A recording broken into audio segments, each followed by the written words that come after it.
ராம் ராம்.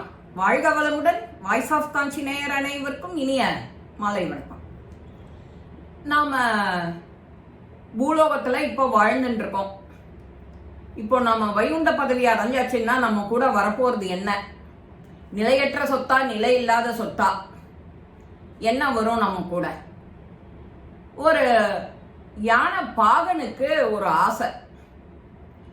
100 யானை நம்ம கிட்ட, ஒரு 100 ஏக்கர் நிலம், ஒரு பெரிய பங்களா அதுக்கு நடுப்புற, இதெல்லாம் இருந்தா நமக்கு எப்படி இருக்கும் அப்படிங்கிற ஒரு ஆசை அவனுக்கு. அதுக்காக என்ன பண்ணலாம் அப்படின்னா, சதா இறைவனை பூஜை பண்ணிட்டே இருக்கான். ஹோமம் பண்றான், தியானம் பண்றான், பூஜை பண்றான், இதே பண்ணிட்டு இருக்கான். இவனோட பூஜையில அத மனம் இறங்கி பகவான் அவனுக்கு காட்சி தரார். உனக்கு என்னமோ ஒரு 100 யானை வேணும். அவன் ஏற்கனவே யானை பாகன்னு சொல்லிட்டேன். யானைய பத்தின எல்லா நுணுக்கமான விஷயங்களும் அவனுக்கு தெரியும். 100 யானை வேணும்னு கேட்டிருக்க அப்படின்னு சொல்லி அப்படி காட்டுறார். 100 யானை நிக்கிற அந்த பட்டாளத்தை காட்டுறார். ரொம்ப சந்தோஷம் அடைஞ்சு போறான், ஹாப்பி ஆயிடுறான். இது உனக்கு வேணுமா, இவ்வளவும் வேணுமா அப்படின்னு கேட்கிறார் அவர். ஆமா ஆமா, சரி. அடுத்தது நீ என்ன கேட்ட? 100 ஏக்கர்ல வீடு, 100 ஏக்கர் நிலம், அதுக்கு நடுப்புற வீடு. 100 ஏக்கர் நிலத்தை காட்டி ஒரு மாளிகைய காட்டுறார். போருமா அப்படின்னு கேட்ட உடனே, இல்ல, அந்த மாளிகை முழுக்க நவரத்னம், வைரம், வைடூரியம் எல்லாத்தாலையும் டெக்கரேட் பண்ணியிருக்கணும் அப்படிங்கிறோம். சரி, இந்தா வச்சுக்கோ. அப்புறம் அந்த வயல்ல விளையிறது, அதுக்கெல்லாம் தானியங்களுக்கெல்லாம் எங்க போவ, என்ன பண்ணுவ அப்படின்னு கேட்கிறார். அதுவும் கொடுத்தா சௌரியம்தான் அப்படின்னுங்கிறோம். எல்லாத்தையும் தந்தாரு அவனுக்கு, யானை பாகனுக்கு. அவனுக்கு அப்பமான திருப்தி வரணும் இல்லையா? சரி, நம்ம கேட்டதெல்லாம் பகவான் கொடுத்துட்டார் அப்படின்னு சந்தோஷமா இருந்துட்டு இருக்கும் போதே பகவான் கேட்கிறாரு அவங்கிட்ட, நீ என்கிட்ட கேட்டதெல்லாம் நான் உனக்கு கொடுத்துட்டேன். நான் இப்போ உங்ககிட்ட ஒரு உதவி கேட்கிறேன், செய்வியா அப்படின்னு கேட்கிறாரு. ஓ, தாராளமா, நிச்சயமா. இப்போ என்கிட்ட பொண்ணு, பொருள், இடம் எல்லாம் இருக்கு. செல்வந்தனா இருக்கேன் நான். இப்போ நீ என்ன உதவி கேட்டாலும் என்னால செய்ய முடியும். அதனால நீ என்ன உதவி வேணாலும் கேளு, நான் செய்யறேன் அப்படிங்கிறான் கடவுள்கிட்ட. பகவானோ சரி அப்படின்னு சொல்லிட்டு கேட்கிறார். நீ இறந்து போன உடனே நீ வச்சுட்டு இருக்கியே ஒரு யானை, உன்னோட சொந்த யானை, நான் கொடுக்கறதுக்கு முன்னாடி ஒரு யானை வச்சுட்டு இருந்தியே, அந்த யானை வாலுல இருந்து ஒரே ஒரு முடி புடிங்கிட்டு வா மேல வரும்போது அப்படிங்கிறார். ஏன் நீ அத்தனை நாள் வரைக்கும் வெயிட் பண்ணணும்? நான் போற வரைக்கும் இப்பவே அத உங்களுக்கு கட் பண்ணி தந்துடுறேன் அப்படிங்கிறான். இல்ல, உனக்கான பரீட்சையே அதுதான். நீ போகும்போது, மேலுலகம் வரும்போதுதான் நீ எனக்கு அதை கொடுக்கணும். நான் எப்படி கொடுக்கறது? மேலுலகம் வந்தாதான் ஒண்ணுமே எடுத்துன்னு போக முடியாதே அப்படின்னு இவன் திரும்ப கேட்கிறான். மேல் உலகத்துக்கு வரும்போதுதான் எல்லாத்தையும் அலம்பி தொடச்சு ஒண்ணும் இல்லாததானே போவ.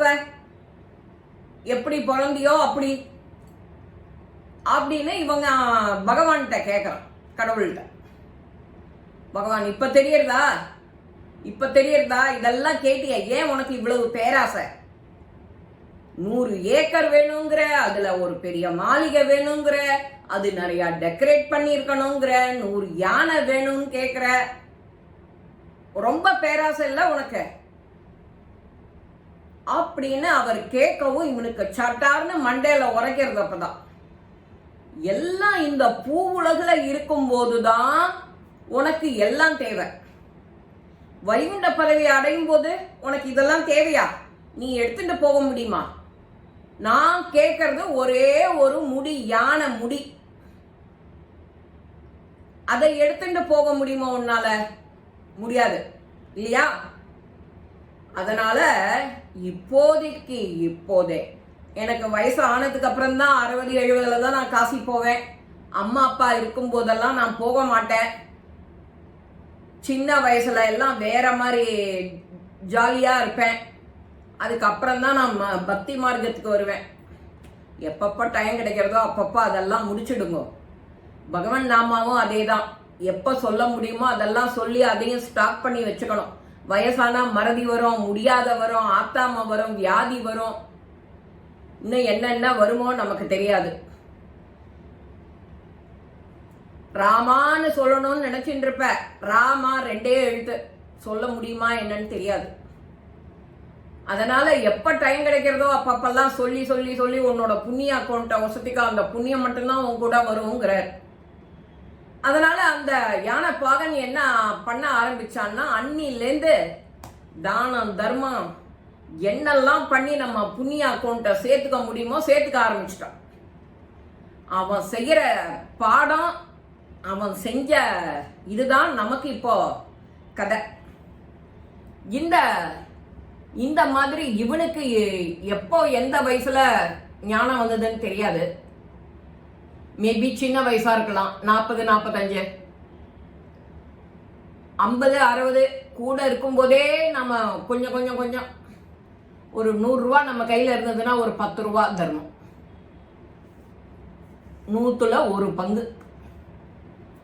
அந்த ஒரு பங்கு சேர்த்து வச்சுக்கிட்டு ஒரு 4 பேருக்கு அன்னதானம், ஏதான ஒரு கிழமை உங்களுக்கே சூஸ் பண்ணிக்கோங்க, கோவிலுக்கு கொடுக்கறது, ஏழை குழந்தைகளுக்கு கல்விக்கு கொடுக்கறது, ஏதோ ஒரு ஷூவோ, ஒரு பேக்கோ, ஒரு வாட்டர் பாட்டிலோ, ஏதோ ஒரு சம்திங், ஸ்கூல் பேக்கோ, அந்த மாதிரி ஏதோ புண்ணிய கஷேத்திரம் போறேங்கிறாளா, முடியாதவாளா, அவளுக்காக ஏதோ ஒரு டிக்கெட், இல்லை அங்கே தங்கிக்கிறதுக்காக இந்தாங்க ஒரு 1000 ரூபாய் வச்சுக்கோங்க, 2000 ரூபாய், நிறைய செய்யணும். எல்லா விதத்துலையும் யாருக்கு என்ன முடியுமோ, இதெல்லாம் யதாசக்தி தான், எக்ஸாம்பிள் தான். 10 ரூபாய் உண்மையா ஆத்மாத்மா மனசோட உதவி செய்யணும்னு செய்யுங்களேன், நீங்க வேற லெவல் தான். இது வேற லெவல் இல்லை, அந்த புண்ணியம் உங்க கூட வரும், அதுதான் ஒன்றை தீர்மானிக்கும்.